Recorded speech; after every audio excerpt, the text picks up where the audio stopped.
ಚಿತ್ತಾಪುರ ತಾಲೂಕಿನ ಎಲ್ಲ ರೈತ ಬಂಧವರಿಗೆ ನಮಸ್ಕಾರ. ನಾವು ಇವತ್ತು ಕನಗನಲ್ಲಿರ್ತಕ್ಕಂಥ ನಮ್ಮ ಹೆಮ್ಮೆಯ ರೈತ progressive farmer Basavaraj Patil sir ಹೊಲದಾಗಿದ್ದೀವಿ. ಅವರು ಇವತ್ತು ಕೃಷಿಯಲ್ಲಿ ಒಂದು ಖುಷಿ ಕಂಡಿರ್ತಕ್ಕಂಥ ನಮ್ಮ ಚಿತ್ತಾಪುರ ತಾಲೂಕಿನ ಒಬ್ಬ ಒಳ್ಳೆ ಹೆಮ್ಮೆಯ ರೈತ. ಸೊ ಇವತ್ತು ನಾವು ಸರ್ ಹೊಲದಲ್ಲಿದ್ದೀವಿ. ಸೊ ತಿಳ್ಕೊಂಡ ಅವರು ಈಗ ಕಳೆದ 3 ವರ್ಷದಿಂದ ಯಾವ ತರ ಬೆಳೆಗಳನ್ನು ಬೆಳೀತಿದ್ದಾರೆ, ಅವರು ಏನು ಖರ್ಚು ಮಾಡಿದ್ದಾರೆ, ಎಷ್ಟು ಆದಾಯ ಬಂದಿದೆ, ಯಾವ ಬೆಳೆ ಪದ್ಧತಿ ಅನುಸರಿಸಿದ್ದಾರೆ, ಆಮೇಲೆ ಅದರಿಂದ ಏನು ಅವ್ರಿಗೆ ಅನುಕೂಲ ಆಗಿದ್ದಾವೆ. ಸೊ ಇದೆಲ್ಲ ನಾವು ಒಂದು 2 ನಿಮಿಷದಲ್ಲಿ ನಾವು ನಮ್ಮ ಹೆಮ್ಮೆಯ ರೈತ ಅವರು ಬಸವರಾಜ್ ಪಾಟೀಲ್ ಸರ್ ಅವ್ರ ಕಡೆಯಿಂದ ತಿಳ್ಕೊಳ್ಳೋಣ. ಸರ್ ನಮಸ್ಕಾರ. ಸರ್ ನಮಸ್ಕಾರ ಸರ್. ನನ್ನ ಹೆಸರು ಬಸವರಾಜ್ ಪಾಟೀಲ್ ಕನಗನಹಳ್ಳಿ, ತಾಲೂಕು ಚಿತ್ತಾಪುರ, ಜಿಲ್ಲಾ ಗುಲ್ಬರ್ಗ. ಸರ್ ನಮ್ದು ಇದು ಸರ್ವೆ ನಂಬರ್ 41, 3 ಎಕರೆ 27 ಗುಂಟೆ ಇದೆ. ಈ 3 ಎಕರೆ 27 ಗುಂಟೆದಾಗ 1.5 ಎಕರೆದಾಗ 1,000 ಏನದ ತೈವಾನ್ ಪಿಂಕ್ ಜಂಪಲ್ ಗಿಡ ಹಚ್ಕೊಂಡಿದ್ದೀನಿ. ಈ 3 ವರ್ಷದಿಂದ ಮಾಡ್ತಾ ಇದ್ದೀನಿ. ಲಾಸ್ಟ್ ಇಯರ್ ಏನದ್ರಿ ನನಗೆ ಏನಿಲ್ಲ ಅಂತಂದ್ರು 1.5 ರಿಂದ 2 ಲಕ್ಷ ರೂಪಾಯಿ ನನಗೆ ಲಾಭ ಸಿಕ್ಕಿದೆ.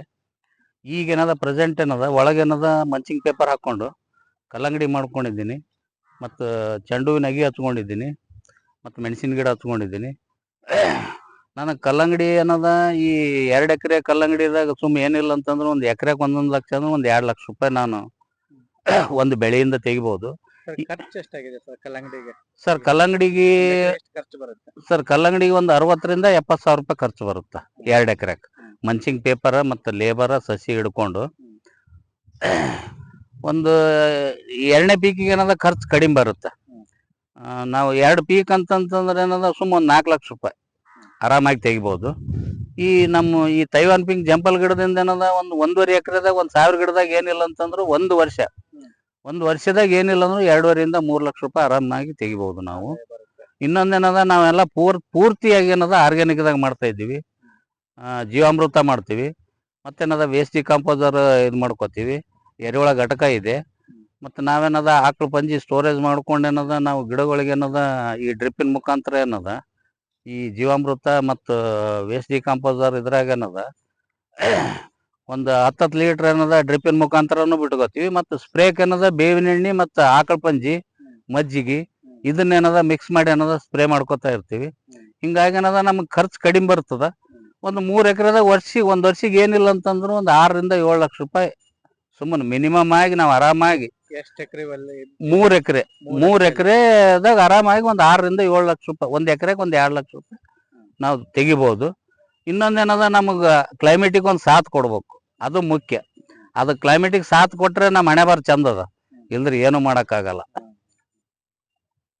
ಸರ್ ಈಗ ಈ ನೀವು ಯಾವುದೇ ತರದ ಕೀಟನಾಶಕಗಳು ಅಥವಾ ಕಳೆನಾಶಕಗಳನ್ನು ಏನು ಬಳಕೆ ಮಾಡಲ್ಲ ಸರ್. ಎಲ್ಲ ನಾವು ಸಾವಯವ ಕೃಷಿಯಲ್ಲೇನೆ ಮಾಡ್ತೀವಿ, ಸಾವಯವದಾಗೆ ಮಾಡ್ಕೋತೀವಿ ಸರ್. ಎಷ್ಟು ವರ್ಷದಿಂದ ಈ ಸಾವಯವ ಕೃಷಿ? ಸರ್ ನಾನೀಗ 3 ವರ್ಷದಿಂದ ಸಾವಯವ ಮಾಡ್ತಾ ಇದ್ದೀನಿ. ಕಳೆದ 3 ವರ್ಷದಿಂದ ನೀವು ಕಂಪ್ಲೀಟ್ ಆಗಿ ನೀವು ಸಾವಯವ ಕೃಷಿಯಲ್ಲೇನೆ ಬೆಳೆ ಮಾಡ್ಕೋತಾ ಇದ್ದೀನಿ. ಈಗೇನದ 6 ತಿಂಗಳಿಂದ ಏನದ್ರಿ ನಾನೇನದ ಸಾವಯವದಾಗ ಏನದ ಒಂದು ಸರ್ಟಿಫಿಕೇಟ್ ಮಾಡ್ಕೊಂಡೇನಿ.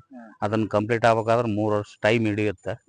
ಕಂಪ್ಲೀಟ್ ಆದ್ಮ್ಯಾಕ ಒಂದ್ ಸ್ವಲ್ಪ ನಮಗ್ ಮುಂದೇನದ ಒಂದ್ ಸ್ವಲ್ಪ ಧೈರ್ಯ ಬರುತ್ತೆ. ಯಾಕಂತಂದ್ರ ನಾವು ಬೆಳೆದಂತ ಮಾಲ್ ಏನದ ಆರ್ಗ್ಯಾನಿಕ್ ರೂಪದಲ್ಲಿ ಏನದ ನಾವು ಮಾರ್ಕೆಟಿಂಗ್ ಮಾಡ್ಕೊಳಕ್ ಅನುಕೂಲ ಆಗುತ್ತೆ.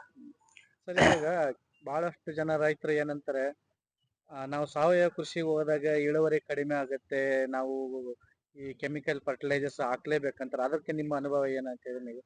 ಸರ್ ಕೆಲವು ರೈತರು ಏನದ ಸರ್ ಇವತ್ತಿನ ದಿನಲೇ ಈ ಭೂಮಿಗೆ ಏನದ 1 ಎಕರೆಗೆ 50 kg ಶೇಂಗಾದ ಹಿಂಡಿ ಹಾಕಿ, ಬರೇ ಶೇಂಗಾದ ಹಿಂಡಿ ಹಾಕಿ ಬೇವಿನ ಹಿಂಡಿ ಶೇಂಗಾದ ಹಿಂಡಿ ಮಿಕ್ಸ್ ಮಾಡ್ಕೊಂಡು ಹೊಲಗಳಿಗೆ ಏನದ ಇದು ಮಾಡ್ಕೊಂಡು ಏನೋ ಸರ ಒಂದು ಉತ್ತರ ಪ್ರದೇಶದಾಗ ಕೆಲವು ರೈತರು ಏನೋ ಸರ ಈ ಸ್ಪ್ರೇಕ್ ಏನದ ಹಾಲಿನಿಂದ ಸ್ಪ್ರೇ ಮಾಡ್ತಾ ಇದ್ದಾರೆ ಇವತ್ತಿನ ದಿನದಲ್ಲಿ.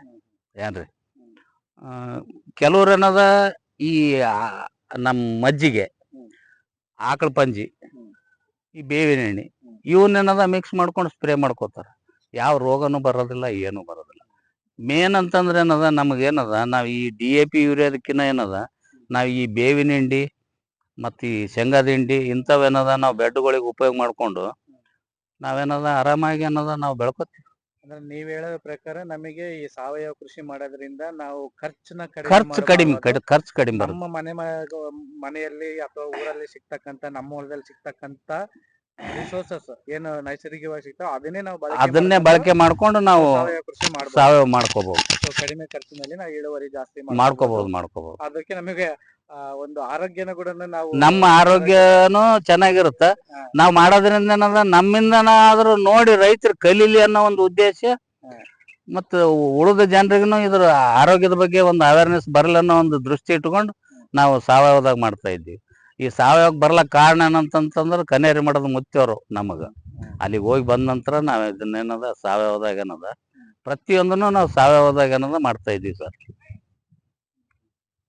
ಒಳ್ಳೆ ಸರ್, ನಿಮ್ಮಿಂದ ಬಹಳ ಮಾಹಿತಿ ಸಿಕ್ಕಿದೆ. ಈಗ ನೀವು ನಮ್ಮ ಚಿತ್ತಾಪುರ ತಾಲೂಕಿನ ಒಬ್ಬ ಹೆಮ್ಮೆಯ ರೈತನ ಹೇಳಕ್ಕೆ ನಾವು ಖುಷಿ ಪಡ್ತೀವಿ.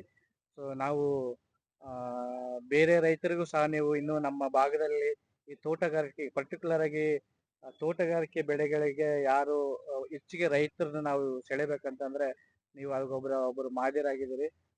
ಅದಕ್ಕೆ ನಿಮಗೆ ನಮ್ಮ ಕೃಷಿ ವಿಜ್ಞಾನಗಳ ವಿಶ್ವವಿದ್ಯಾಲಯ ರಾಯಚೂರು ಮತ್ತು ಕೃಷಿ ವಿಸ್ತರಣೆ ಶಿಕ್ಷಣ ಕೇಂದ್ರ ನಾಲ್ವರದಿಂದ ನಿಮಗೆ ಅಭಿನಂದನೆಗಳು ಮತ್ತೆ ನಮಸ್ಕಾರ ಸರ್. ನಮ್ದು ನಮಸ್ಕಾರ.